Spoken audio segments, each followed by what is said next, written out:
Hemos tenido un tiempo precioso de alabanza, adoración, de oración, que es parte de lo importante de nuestro culto a Dios el día domingo.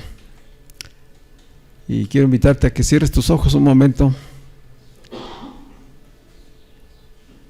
Quiero que permanezcamos en este sentir de entrar en la presencia del Señor. Él está en nosotros. Como decía Víctor hace un momento, el Espíritu mora en cada uno de nosotros como hijos suyos. Por eso quiero que tengamos un momento de introspección, que cerremos nuestros ojos y preguntes a tu misma alma, pregunta a tu alma, ¿cómo está tu alma? ¿Cómo estás, alma mía? ¿Estás necesitada de consuelo? ¿Estás necesitada de sanidad, de libertad, de fortaleza? ¿Qué necesidades hay esta tarde en tu alma y que puedas traer a la presencia de Dios en este momento?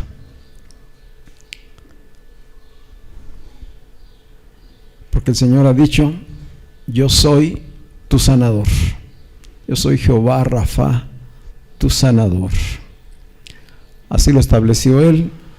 Y Jesús fue a la cruz y no solamente murió por nuestros pecados, sino que también a través de sus llagas fuimos curados, dice la Escritura.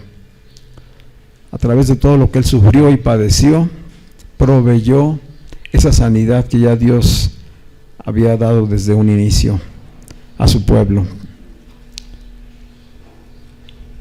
En nuestra alma están los pensamientos, están las emociones, está la voluntad de cada uno de nosotros. De ahí surgen muchas actividades, surgen nuestras actitudes, nuestros esfuerzos, y el alma se cansa.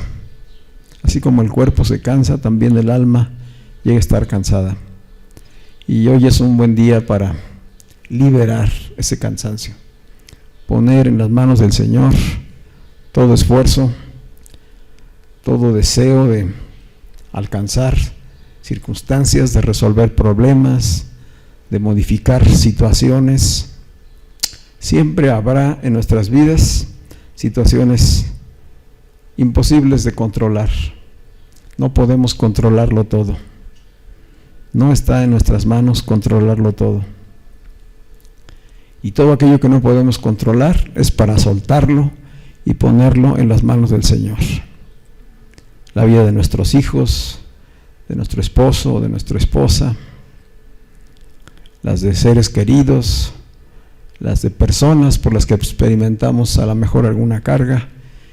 No podemos controlar sus vidas, no podemos cambiarlas. Solamente podemos pedirle a Dios que obre con su gracia y su misericordia sobre ellas, y nosotros confiar en que Dios, así como está trabajando con nosotros, así está trabajando con cada una de las personas, y que en su tiempo Él hará la obra conforme a su voluntad y propósito. Así que descansa en el Señor. Y si tu alma está siendo afligida por las noticias, las circunstancias en torno a nosotros, todo lo que se dice, lo que se oye, lo que vemos, descansa en el Señor. Confía en Dios. Recibe la paz de Cristo esta tarde, y que sea un tiempo muy especial para disponer tu alma a recibir palabra de Dios. Amén. Bueno, ¿qué tal si volteas ahí hacia atrás y le das una sonrisa? No, ¿verdad? Porque traemos máscaras. Le puedes dar un saludo, un guiño de ojo. Somos un cuerpo escrito, somos un cuerpo en Cristo y una familia. El diseño de Dios para la vida fue en cada familia darnos una iglesia, que en cada familia operara y funcionara una iglesia, y que en cada iglesia operara una gran familia. ¿Sí se entendió? Sí, nuestras familias están bajo el diseño de Dios para que cada familia sea una pequeña iglesia, una pequeña congregación, donde 2 o más se reúnen en mi nombre, y dice, ahí estoy yo en medio de ellos. Pero también nos ha dado una iglesia para que sea una gran familia y que puedan, a través de los dones, de los talentos, de la obra que Cristo hace en cada uno, contribuir a que el cuerpo nos consolemos, nos animemos, nos alentemos unos a otros, nos fortalezcamos, oremos. Todo eso es parte del ser familia en Dios. Amén. Hemos estado compartiendo la palabra en el capítulo 5 de Efesios, que forma un contexto de un versículo muy importante en la Escritura, que es Efesios 5:18, y que pues seguramente lo conocemos y hemos escuchado diferentes aplicaciones e interpretaciones. Efesios 5:18 dice, antes bien, empieza diciendo, no os embriaguéis con vino, antes bien sed llenos del Espíritu. Eso dice Efesios 5:18. Y obviamente cuando dice no os embriaguéis, pues está hablando, no se pongan borrachos, ¿verdad? Sin embargo, se han dado diferentes interpretaciones, como decía, y a veces una de esas interpretaciones es que entonces estar lleno del Espíritu Santo es estar borracho del Espíritu, ¿verdad? ¿Qué le pasa a un borracho cuando anda alcoholizado? Pues pierde su conciencia, no hay cordura, se nubla su pensamiento, no habla como normalmente habla, es decir, habla de muchas diferentes maneras, en su cuerpo se nota que anda borracho, y obviamente en sus pies más que nada, ¿verdad? No puede sostenerse de manera erguida normal, sino que va tambaleándose y haciéndose para un lado y para otro, y bueno, puede llegar a abruptos tremendos en sus emociones, en sus reacciones ante los demás. Eso es en lo natural, un borracho, ¿verdad? Y hay quien lo ha querido aplicar a la Escritura, y entonces dice, pues los que están llenos del Espíritu tienen que andar así, ¿no? O sea, tambaleándose, gritando, haciendo muchas cosas, teniendo manifestaciones, cosas extrañas, viendo visiones, participando de cosas místicas. Nada que ver, ¿verdad? Es una mala interpretación, una interpretación incorrecta, querer llevar a la similitud la borrachera en lo natural con el estar llenos del Espíritu Santo. De eso queremos profundizar. ¿Qué es lo que realmente Pablo, por inspiración del Espíritu Santo, le habló a la iglesia de Éfeso y a toda esa región, y nos está hablando hoy a ti y a mí? Porque es un mandamiento, sed llenos del Espíritu Santo. No es una opción. El mandamiento, la orden para los hijos de Dios es sean llenos del Espíritu Santo. ¿Qué significa entonces ser llenos? ¿Cómo podemos ser llenos? Solamente algunas personas podrán ser llenas.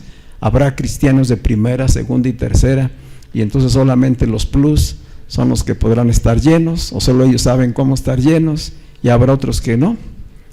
No es así. ¿Cómo dice ahí el versículo? Sean llenos. Y en ese sean está en plural. Es decir, todos y cada uno de los hijos sean llenos del Espíritu. ¿Sí? Entonces es una situación, una condición que todo hijo de Dios podemos alcanzar. Pero ¿dónde comienza todo esto? Es decir, ¿cómo podemos ser llenos? La única manera de ser llenos es primero siendo renacidos de Dios. Esta es la principal necesidad de toda la humanidad. Todos los seres humanos, su mayor necesidad no es la economía, no es la salud, no es la restauración matrimonial, no es la rehabilitación de un hijo que está en problemas. No es esa la principal necesidad. Esas son circunstancias de vida que Jesús dijo, esas las tendríamos que vivir todos. Y a cada uno de sus hijos le daría la capacidad de poderlos resolver, de poderlos superar, de pasar sobre ellos. Pero hay una necesidad que es la más grande, y esa es que la vida de Dios venga a llenar la vida de cada individuo. ¿Por qué? Porque los seres humanos están vacíos de Dios. La humanidad está vacía de Dios, está separada de Dios a causa del pecado. La herencia del antiguo Adán en nuestras vidas hace que estemos vacíos de Dios. Y la vida vacía de Dios va a traer obviamente caos. Una vida vacía de Dios es una vida desordenada. Ese sí, como un borracho. Es una vida desordenada, es una vida de caos, es una vida de tinieblas, es una vida de sufrimiento, llena de mucho dolor, de egoísmo. Eso está en la vida ausente de Dios. Entonces, ¿qué necesita primeramente toda la humanidad? Primeramente ser regenerado, para que regenerado pueda ser lleno de la vida de Dios. Ese es el mayor deseo y el mayor anhelo de la creación. Y esa es una bendición que tú y yo ya tenemos. Como hijos de Dios ya hemos sido renacidos de Dios. Entonces, ¿qué necesitamos ahora? Ser llenos, poder siempre estar llenos de Dios. Así que, como le dijo Jesús a Nicodemo, ¿se acuerdan de Nicodemo? Este era un maestro judío y tuvo una entrevista con Jesús, y pues obviamente como maestro se movía con sabiduría, con inteligencia en lo que él conocía, pero reconocía a Jesús como un gran maestro. Y vino a él de noche y Jesús le dijo: Nicodemo, una cosa te digo, te es necesario nacer de nuevo. Te es necesario nacer de nuevo. Es decir, te es necesario ser regenerado. Esta es de la necesidad que estamos hablando. No importa qué religión tengas, no importa que tú seas un maestro de la religión judía, te es necesario nacer de nuevo. Porque ninguna religión, ninguna filosofía, ninguna ciencia te va a permitir llenar ese gran vacío que hay en la vida humana. Porque ese vacío tiene su origen en el pecado. Y el único que puede resolverlo es Dios. El único que puede resolverlo es Dios, y ya lo hizo a través de Jesucristo. Pero en ese momento Jesús le estaba diciendo a Nicodemo, y obviamente cuando él escuchó esas palabras, pues le generaron muchas preguntas. Dijo él: ¿cómo será posible esto? ¿Cómo puedo nacer de nuevo? ¿Tengo que regresar al vientre de mi madre para volver a nacer? Dijo Jesús: no. Lo que es nacido de la carne, carne es. Pero lo que es nacido del Espíritu, Espíritu es. Entonces, el ser regenerado es ser nacido del Espíritu. El vacío que teníamos, lo que no teníamos antes de Dios, a través de Cristo lo recibimos. Y entonces nos da vida espiritual. Si tú ya has tenido un encuentro por medio de la fe con Jesucristo, tú eres un ser espiritual, tienes vida espiritual. Y esa vida espiritual requiere llenura de su espíritu. ¿Estamos? Así que esas son buenas noticias. El poder ser regenerados y reconciliados con Dios para ser llenos de su espíritu. Jesús dijo también en Juan capítulo 10, versículo 10, que el ladrón viene, dice, el ladrón vino para robar, matar y destruir, pero yo he venido para que tengan vida y la tengan en abundancia. Así que son dos cosas importantes que señala Jesús. Yo he venido a darles vida. ¿Cuál vida? Vida espiritual. Yo he venido para que sean regenerados. Yo he venido para que haya una transformación en su naturaleza. Y ahora recuperen la vida de Dios que se perdió allá desde el Edén. Eso he venido yo a darles, esa vida espiritual. Pero he venido a dárselas de manera abundante. ¿Dónde está esa vida abundante? En la calidad de vida que cada día experimentamos, que cada uno desarrollamos. Es decir, los hijos de Dios no fueron solamente llamados a ser salvos, a ser perdonados de sus pecados. Fueron llamados a, en este tiempo, vivir una alta calidad de vida. ¿En qué consiste esa alta calidad de vida? De eso es de lo que está hablando el apóstol Pablo en este capítulo 5 a los Efesios y a la iglesia el día de hoy. Y él comienza el versículo 1 del capítulo 5 diciendo: sed pues imitadores de Dios como hijos amados, y andad en amor. Sobre esto habíamos hablado ya el domingo pasado. Sed pues. ¿Qué significan estas palabras? Sed pues significan identidad. Ahora ustedes ya no son del mundo. Ahora ustedes ya no están en la oscuridad, en las tinieblas. Ahora ustedes tienen vida espiritual. Por lo tanto, han de ser ¿qué? Imitadores de Dios. Si la vida de Dios ha venido a morar en ustedes, que antes no la tenían, entonces no van a seguir viviendo como vivían antes. Debe haber un nuevo estilo de vida, una nueva forma de vivir, una calidad diferente de vida en los que son hijos de Dios y ya han recuperado la vida espiritual. Porque la vida espiritual no es para irse al cielo. La vida espiritual no es por portarse bien. La vida espiritual se obtiene por la fe en Jesucristo y es para vivir aquí y ahora una vida en abundancia. ¿Sí? Amén. Dice entonces, si ustedes tienen la identidad de hijos, pues entonces sean imitadores de Dios. ¿Cómo lo vamos a imitar? A Dios, dice la misma Escritura, nadie le ha visto jamás. Pero la Escritura lo define. Dice, Dios es amor. Dios es luz. ¿Verdad? Y habla de su carácter. Dios es el consolador, Dios es el misericordioso, Dios es el todopoderoso, Dios es el libertador, Él es el sanador. Y habla de una serie de cualidades que Él tiene. Así que, ¿qué nos está diciendo cuando dice, sean imitadores de Dios? Es decir, desarrollen el mismo carácter que su Padre tiene. Desarrollen el mismo carácter que su Padre tiene. Y entonces compórtense, ¿sí? Carácter y comportamiento hablan de una identidad. Tu identidad se ha de manifestar en tu carácter y en tu comportamiento.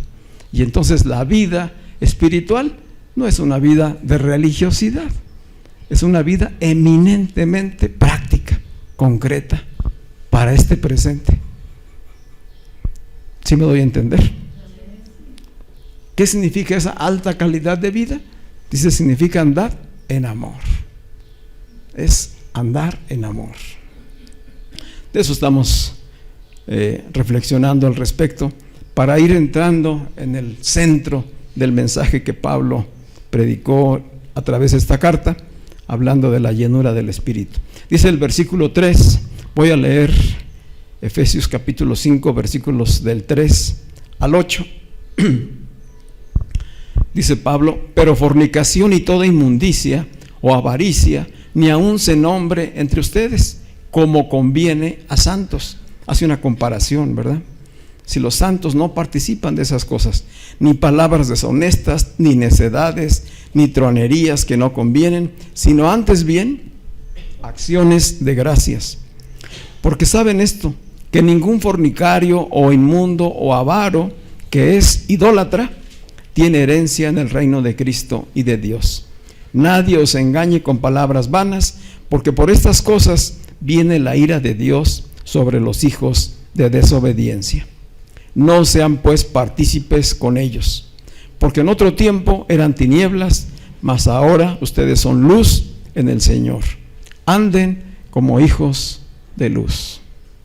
Anden en amor, anden como hijos de luz, sean imitadores de Dios.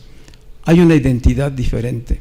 Los hijos de Dios tienen una identidad muy diferente. el hecho de haber recibido de parte de Dios vida espiritual nos transforma, nos cambia. Somos otras personas, tenemos otras cualidades, otras posibilidades de desarrollo muy superiores a lo que el mundo en general puede ofrecer, porque el mundo está cautivo de sus propias pasiones, de sus propios deseos, y entonces caen todas estas cosas que mencionó aquí Pablo. Dice, pero ustedes ya no participan de eso. Eso era antes. Ustedes en otro tiempo también eran tinieblas, estaban en oscuridad, andaban en el caos, en el desorden, en una vida inestable, una vida llena de egoísmo. Hoy no.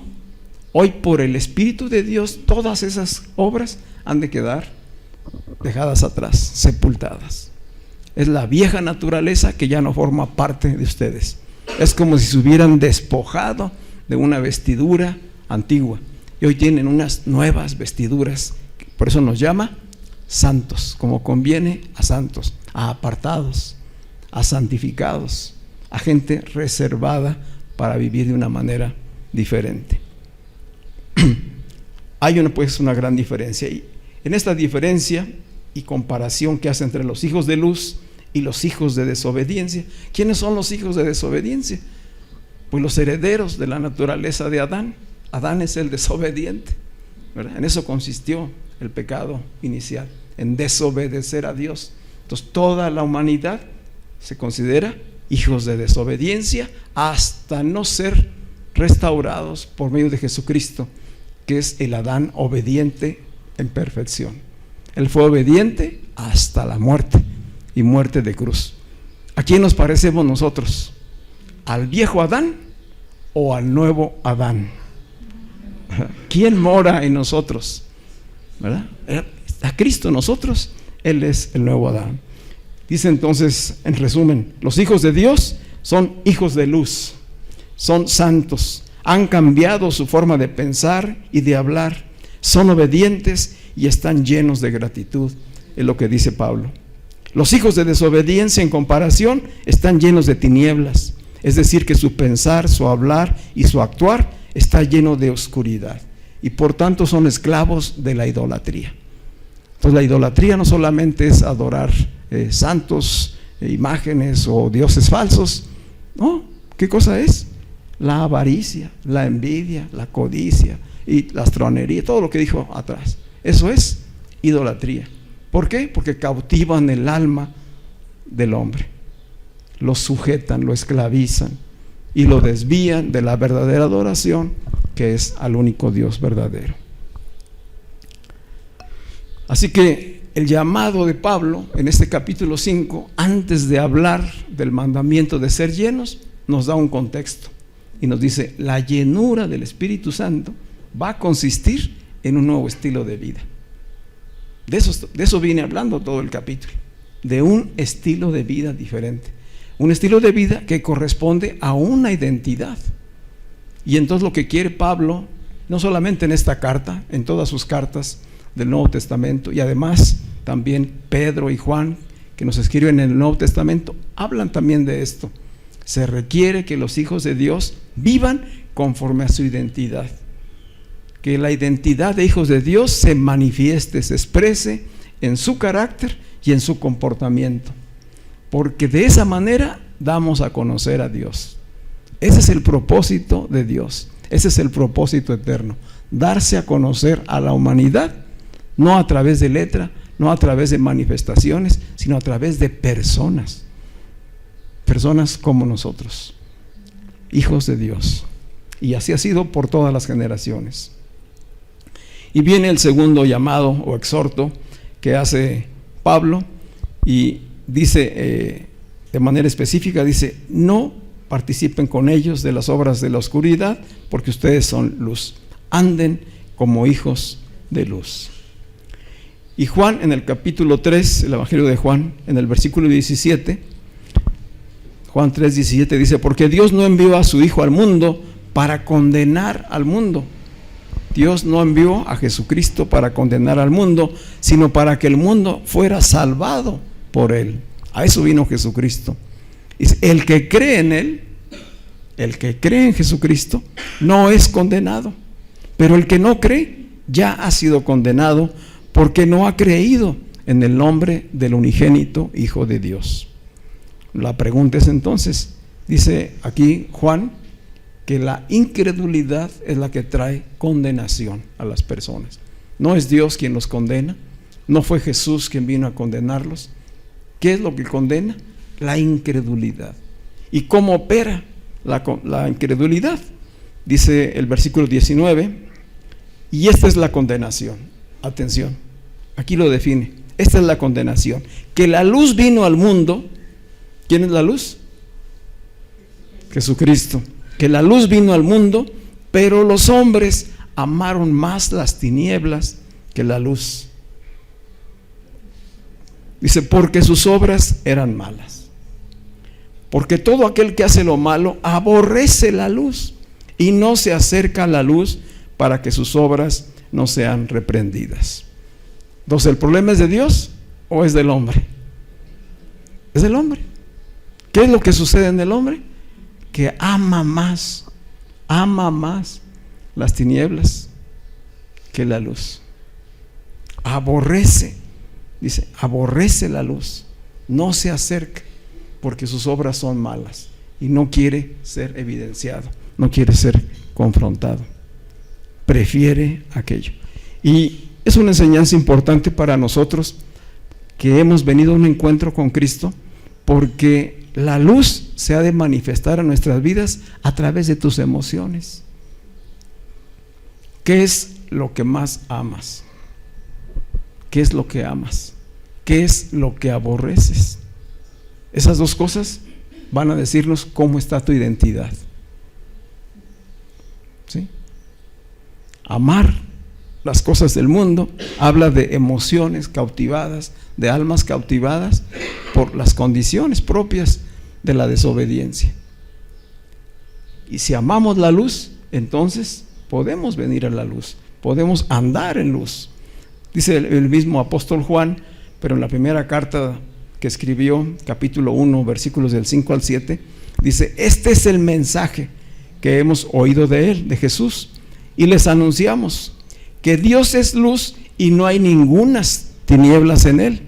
Si decimos que tenemos comunión con él y andamos en tinieblas, pues entonces mentimos y no practicamos la verdad. Pero si andamos en luz, como él está en la luz, tenemos comunión unos con otros, y la sangre de Jesucristo su Hijo nos limpia de todo pecado. Esa es la obra. ¿Cómo nos damos cuenta de que esto está sucediendo, de que estamos en este proceso? Por nuestras emociones y por nuestros afectos. ¿Hacia dónde se inclina nuestra alma? Hoy que ya estamos en la luz, dice Juan, debemos ser congruentes. Debemos ser congruentes. Si decimos que somos hijos de luz y no andamos en la luz, entonces estamos mintiendo, estamos siendo incongruentes. Entonces, ¿de qué habla? De nuestro carácter y de nuestro comportamiento. Tu carácter y tu comportamiento han de dar evidencia de que efectivamente andamos en la luz. Continúo con lo que escribió el apóstol Pablo a los Efesios.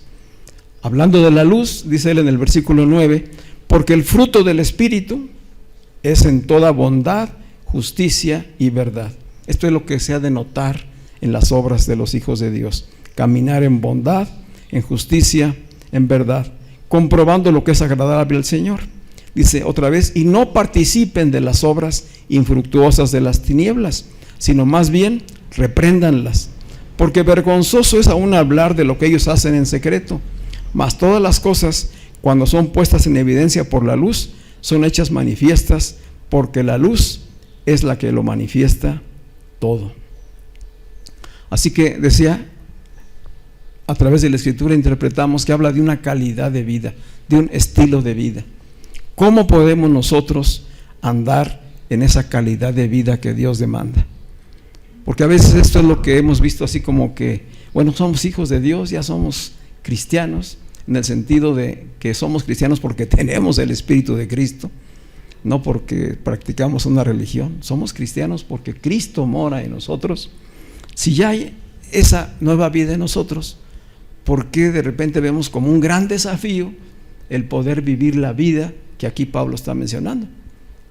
Pablo le está hablando a creyentes, le está hablando a la iglesia, a hijos de Dios, y les está diciendo que muchos de ellos andan aún en las tinieblas.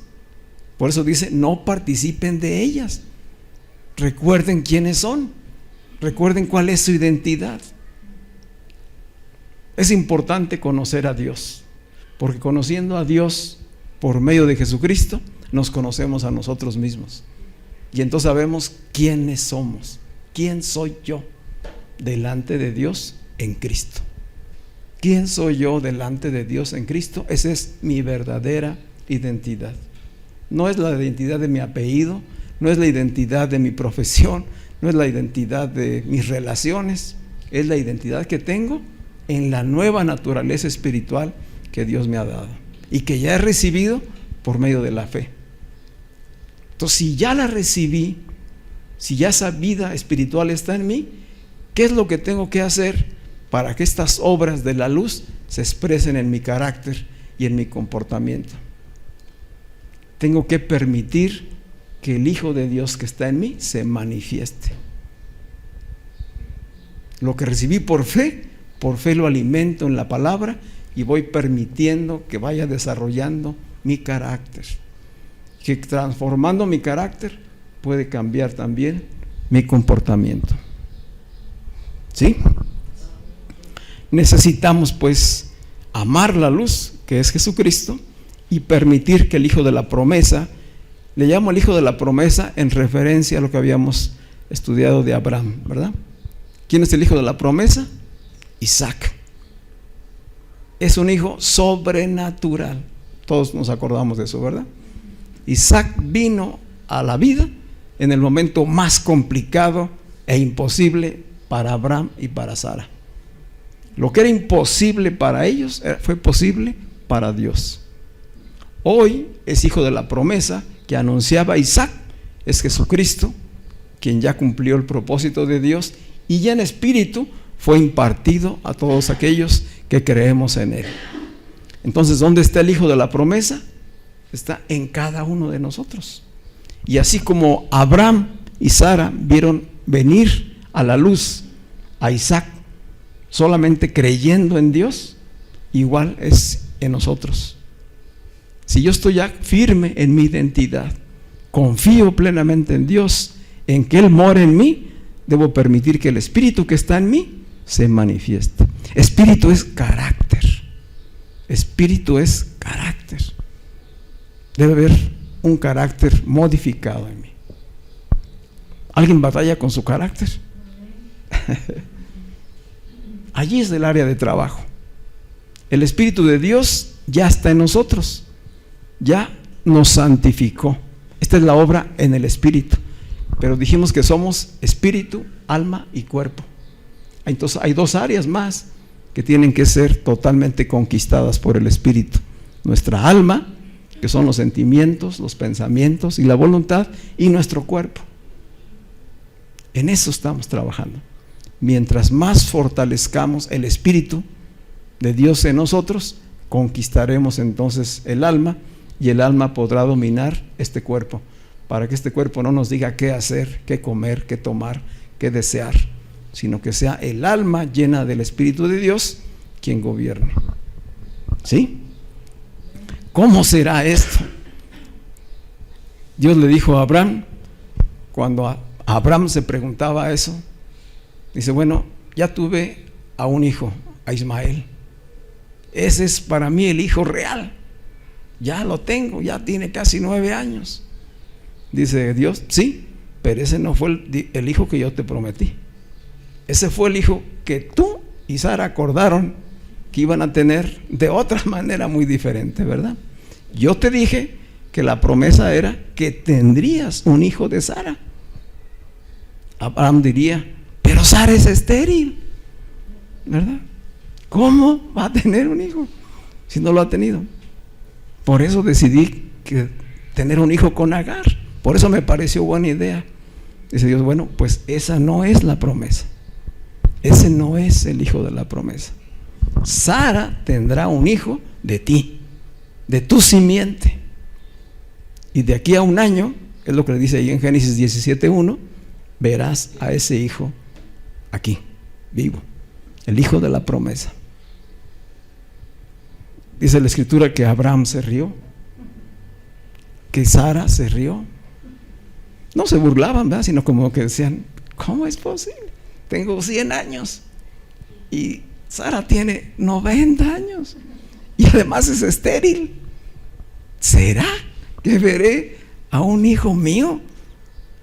Dijo Dios, sí, porque eso será tan grande que de esa simiente vendrá el Mesías Salvador para toda la humanidad, para todas las generaciones.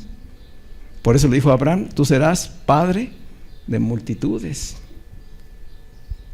Nos damos cuenta de cómo opera la fe. Esta es la fe a la que el Señor nos está llamando hoy, que por medio de la fe lo que ya está en ti se manifieste.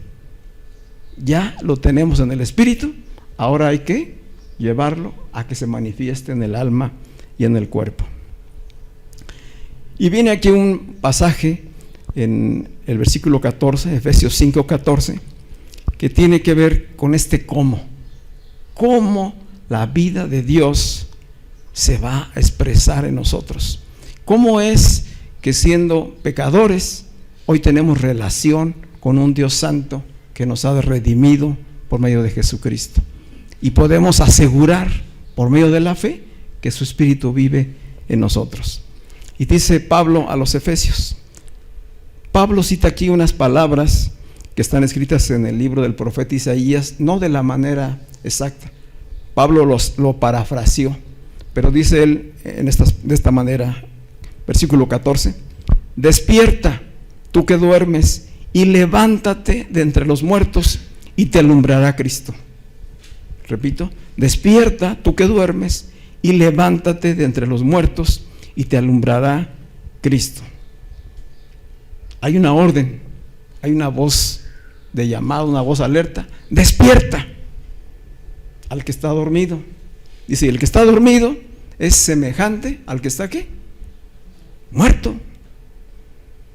Pues si tú despiertas, que no estás muerto, pero estás entre los muertos, te alumbrará Cristo, que es la luz de la vida. Eso es lo que está diciéndole Pablo a ellos. Es decir, muchos creyentes de ese tiempo y de hoy también vivían como si siguieran muertos, muertos espiritualmente, como si no tuvieran la vida espiritual ya de Dios. Entonces están dormidos, no se dan cuenta de cuál es su identidad y siguen viviendo semejante a los otros, siguen teniendo los mismos problemas, siguen teniendo los mismos dolores, los mismos sufrimientos, las mismas carencias. ¿Dónde estuvo la diferencia? Si la calidad de vida no se nota. Este es el llamado. Así que es un llamado a despertar la conciencia. Ahora la pregunta es, ¿cómo pueden obedecer la orden los que están dormidos? ¿Cómo pueden obedecer una orden los que están muertos? ¿Cómo podemos obedecer la orden de despertarnos cuando estamos inconscientes de la realidad? ¿Cómo te despiertas tú cuando estás dormido? Pues cuando ya llegó el tiempo que terminaste de descansar, o que algo te alerte, que algo te despierte. Se está quemando tu casa, despiértate. ¿Te despertarías? ¿Sí? Hay una voz de alarma, un mandamiento que te hace tener el impulso de despertarte, aunque estés bien dormido. Pero si estás muerto, el muerto se levantará. Si le dices, levántate, despiértate. Dice la Escritura que Abraham estaba como muerto cuando Dios se le reveló como el Shaddai, el todo suficiente. Dice, ya casi como muerto, 100 años. Y en ese momento le dio la facultad de poder tener el vigor para engendrar un hijo, el hijo de la promesa. Y Sara estaba como muerta también. Ya había hace mucho tiempo que había cesado su tiempo de ser fértil, pero además ella era estéril. Estamos hablando espiritualmente de dos muertos. ¿Cómo fue que trajeron a luz a Isaac? Por la obra de Dios, ¿verdad? Pero quiero mostrarles un pasaje tremendo que todos lo conocemos seguramente. Es el de Juan capítulo 11, en el Evangelio de Juan. Juan capítulo 11, voy solamente a los versículos 43 y 44. Es la resurrección de un muerto a la orden de Jesús. Dice allí que Jesús fue llamado por las hermanas de Lázaro, que había muerto, que tenía 4 días de muerto y estaba ya en la tumba. Incluso la hermana de Lázaro le dijo a Jesús, cuando Jesús dijo que quitaran la piedra, dijo: no, Señor, porque ya huele mal. Entonces, imagínate, está la gente allí acumulada, amontonada, y está Jesús allí, al pie de la tumba. Y dice el versículo 43, Jesús gritó con fuerte voz: Lázaro, ven fuera. ¿A quién le gritó? Al muerto, ¿verdad? Lázaro estaba bien muerto, de 4 días. Lázaro, ven fuera. Dice, esta fue una orden dirigida específicamente a Lázaro. Si Jesús no hubiera dicho Lázaro, si solamente hubiera dicho ven fuera, a lo mejor se habían levantado otros, ¿verdad? Entonces él dijo solamente Lázaro. Lázaro, ven fuera. ¿Qué hizo Lázaro? Dice, y el que había muerto, dice ahí la escritura, salió con los pies y las manos atadas con vendas. Era una realidad que lo habían amortajado, y así amortajado se levantó de los muertos y salió y fue al encuentro de Jesús. Eso es tremendo. Este es un símil de lo que ocurre cuando la humanidad está muerta. Si toda la humanidad está muerta espiritualmente, ¿qué necesita? Oír la voz de Dios que le diga: ven fuera, levántate y ven fuera. Lo mismo que le dijo a Lázaro. A nosotros en algún momento nos habló a tu nombre y te dijo: ven, despiértate, levántate y ven por tu nombre. Así como se lo dijo a Lázaro. ¿Cómo hizo Lázaro para obedecer la orden y levantarse si estaba muerto? ¿Cómo fue que sucedió? Y entonces la explicación está en la misma palabra de Dios. El mandamiento de Dios, la orden de Dios, incluye el poder para generar vida. El mandamiento de Dios, la orden de Dios, incluye el poder para generar vida. ¿Sí? Es decir, Lázaro sí estaba muerto. Aunque hubiera tenido fe antes de morir, estaba muerto. Pero la orden de Jesús llevaba el poder. No solamente le habló a ver si oía o a ver si respondía. No, le habló con la seguridad de que el mandamiento llevaba el poder para levantarlo. ¿Sí me explicó? El mandamiento incluye el poder para generar vida. La fe es la respuesta en obediencia al mandamiento. La fe es la respuesta al mandamiento. Es el poder. Cuando Dios habla a nuestras vidas, te da el don de la fe para que puedas responder. Él es el único que puede hacerlo. No hay otra manera de que el hombre sea regenerado espiritualmente si antes no ha oído la voz de Dios, el mandamiento de Dios que le está diciendo: levántate y ven fuera, recibe la nueva vida en el Espíritu. Porque la fe es acción. La fe es acción, es respuesta, es manifestación de vida. ¿Tú tienes fe? ¿Cómo tenemos esa fe? Por la misma palabra. Con la palabra vino el poder para creer y levantarse. Entonces, si hoy Pablo está diciendo a los creyentes: despiértate, tú que duermes, ¿qué le está diciendo? Activa tu fe. Porque esa fe ya está en ti. Ya te la di. Te la di desde que estabas muerto. Te la di cuando estabas muerto por medio de la predicación de la palabra, del evangelio, de las buenas noticias. Entonces hoy ese poder está en ti. Entonces cuando dice despiértate, toma conciencia de tu identidad y ponle acción a la fe, porque tú la tienes ya. ¿Para qué es esa fe? Para que vivas la calidad de vida que Dios quiere que tengas en esta vida, para la vida en abundancia. La vida abundante prometida por Jesús es una realidad de los hijos de Dios y se opera por medio de la fe, así como lo hizo Abraham. Dijo Dios a Abraham: anda delante de mí y sé perfecto. Es igual el llamamiento a estas palabras de Jesús a Lázaro: levántate y anda. Hoy nos dice a nosotros: despiértate, despiértate, sal de entre los dormidos y vive la calidad de vida a la que Dios te ha llamado. Lázaro recibió el mandamiento, y al recibir el mandamiento recibió el poder de vida a su espíritu. Dios, dice la palabra, es Dios de vivos, no es Dios de muertos. Él es espíritu y Él llama al espíritu para que tome el control del cuerpo físico. Jesús habló a Lázaro y envió con ello el poder para levantarlo de entre los muertos, dándole espíritu de vida nuevamente. La palabra de Dios pues es el mandamiento y es la instrucción. Genera vida y poder para que nosotros podamos responder en fe. Amén. En fe y obediencia.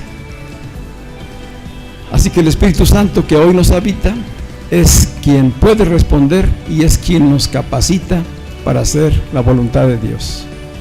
No es en nuestras fuerzas, no va a ser porque nos sacrifiquemos, va a ser buscando conectar con ese espíritu que ya tenemos en nosotros y activar ese poder que ya está en nosotros. Amén. Esa es la parte que necesita llenura, que necesita ser llena constantemente.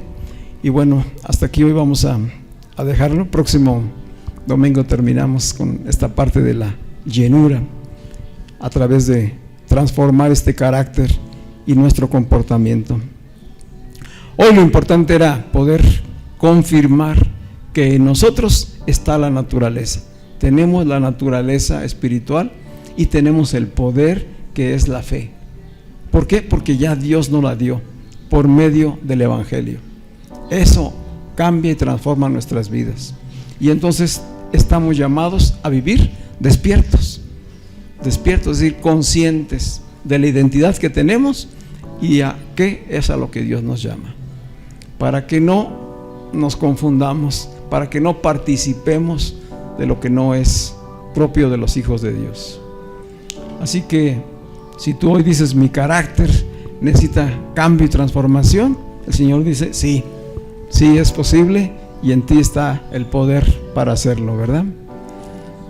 ¿Nuestro comportamiento podrá ser distinto? Claro que sí. Y yo creo que muchos cambios ya los hemos visto en nuestra propia vida, pero aún hay más. Dios quiere darnos mucho más abundantemente vida espiritual. Amén. Vamos a estar de pie.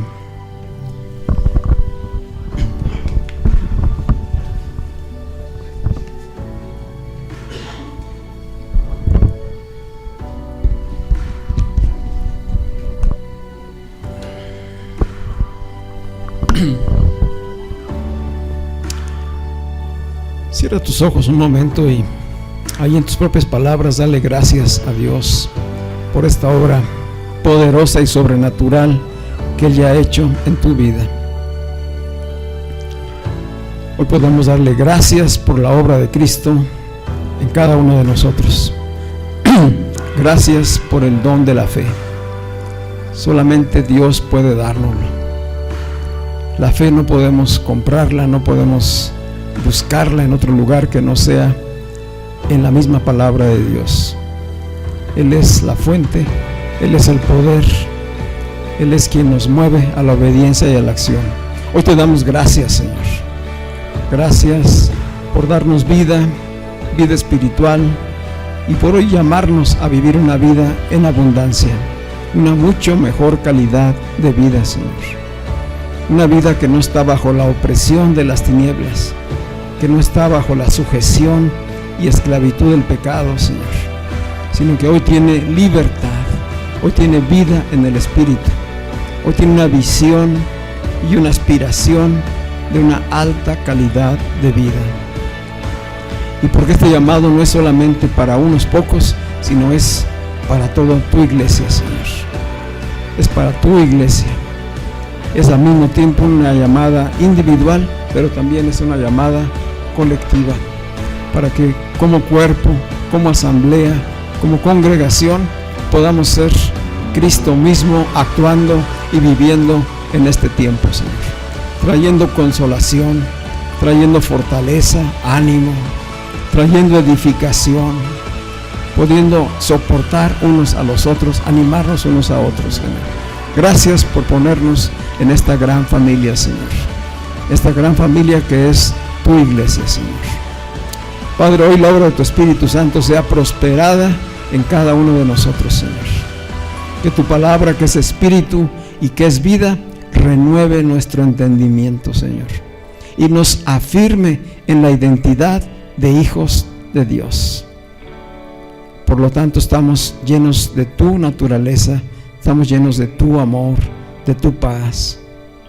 Todo esto ya nos lo has dado, Señor. Todas las bendiciones en Jesucristo son sí y amén. Así es establecido. Y hoy sabemos que Cristo ya hizo la obra perfecta yendo a la cruz para que fuéramos perdonados, purificados de todo pecado, Señor. Y que también Él fue sepultado y resucitó para confirmar que hay una oportunidad de nueva vida en cada uno de nosotros. Que la verdadera vida, la vida abundante, está en el ser espiritual.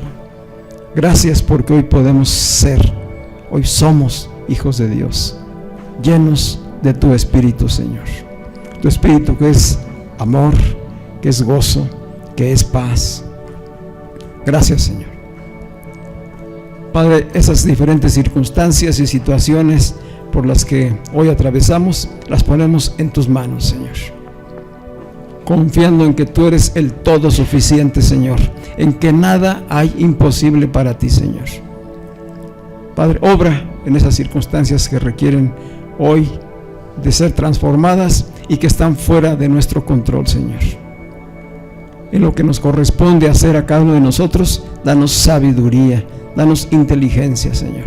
Danos entendimiento en tu palabra para ponerla por obra. Y en aquello que no podemos resolver ni controlar, lo dejamos en tus manos, Padre, sabiendo que tu voluntad es buena, que es agradable y que es perfecta, y que todo lo puedes hacer en su tiempo y en tu forma, Señor. Por todo ello te damos gracias en el nombre de Cristo. Amén.